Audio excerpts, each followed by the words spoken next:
Olá!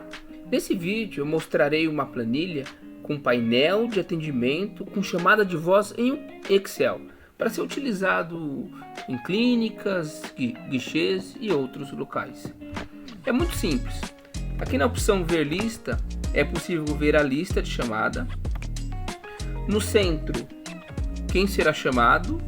Do lado esquerdo, os últimos atendimentos. Do lado direito, os próximos atendimentos. Vamos ver?